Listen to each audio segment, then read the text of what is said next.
All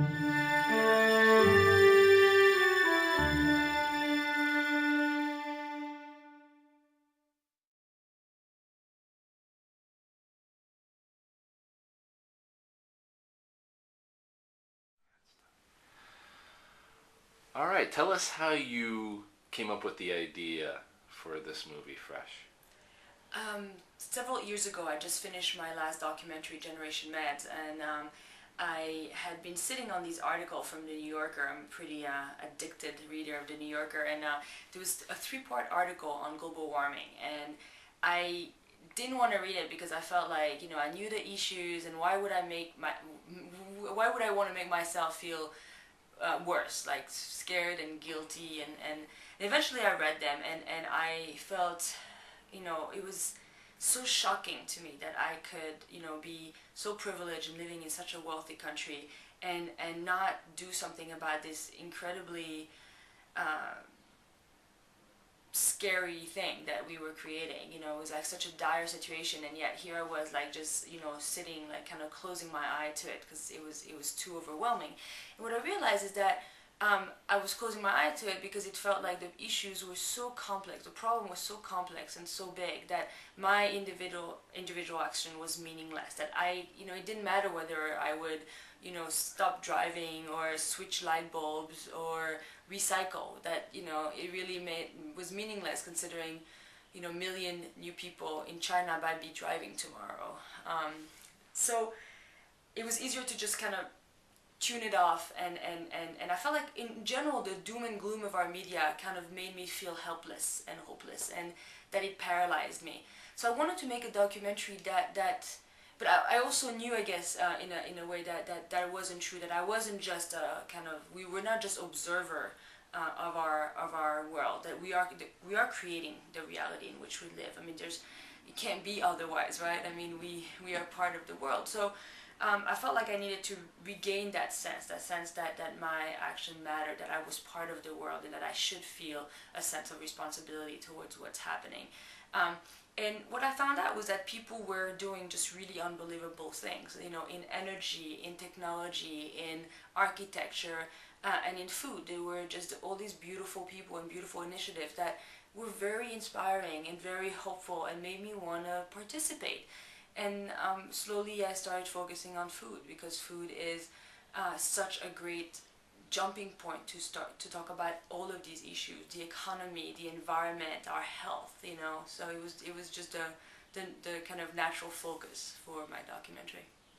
How did you find the people that you featured in this film? How did you choose or Pretty standard way of research. I spent quite a bit of time initially just reading books, and started contacting the people that wrote the books, that were portrayed in the book. So at some point in the course of making the documentary, I read Michael Pollan's Omnivore Dilemma, and how could you not want to meet Joel Salatin? So I contacted Joel Salatin, which obviously made it in the movie. But I also, a lot of it is word of mouth. I mean, I find some people in a New York Times article, Ross Kramer, who had this, almost or life-threatening experience with his hugs. I found in a New York Times article, and then once I was anyway going to the Midwest, I started reaching out to some of the university sustainable department, and got great advice on who to talk to. And obviously when you're on the road, people say, oh, you have to check out so and so. And so, I mean, I shot 300 hours of footage over the course of a couple years. So just there's a lot going on. So some of it is traditional research. A lot of it was just being on the road and talking to people, and hearing who's doing what. what's the main message that you want audiences to leave the film from? What do you want them to get out of this? I think that I'd like people to, kind of what I said at the my first answer. Like, I'd like people to realize that their action really truly matter. That our individual action, and certainly our collective action, has tremendous potential to change our reality, to shape our reality. Not only change it, but to shape it. Like, it's not only about reacting against something, but it's about creating something different. And we are in a really amazing time. Yes, the local food, sustainable food market is very small, but it's also incredibly vibrant. and it's spreading really, really fast. And who knows when we'll reach a tipping point? Who knows when we'll have enough people to actually radically change the way we grow and distribute and think about food. And so, and all the other things related to it, creating vibrant economies again, in a time when the economy is so troublesome. Who knows what it's going to take now to create, very strong alternative economies that is not dependent on Wall Street. So I think I want people to come out thinking, okay, I care about these issues. I care about feeding myself and my family healthy, safe food. I care about taste. I care about, whatever the issue is that they care about, and what I do is actually going to have an impact. How exciting. And there are people in my community that are already doing it. I don't have to reinvent the wheel. I can just find an organization that is doing this work and just join their effort.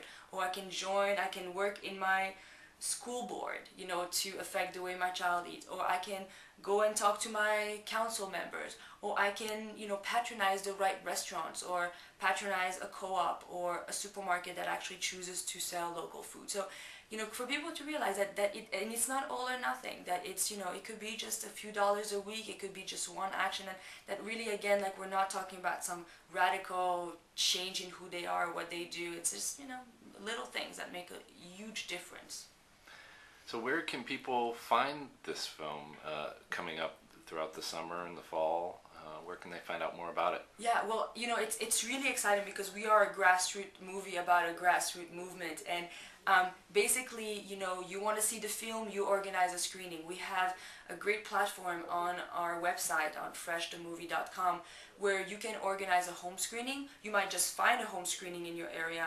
You can organize a community screening, or you might find a community screening in your area. We're touring the country right now, and as we talk, as I'm traveling across the Midwest and the West Coast, there are people signing up to organize community screening in Austin, in Virginia, in Arizona, and in Maine, in Portland. So people all over the U.S. now are organizing community screening and home screening, and it's very easy. You just sign up for it and,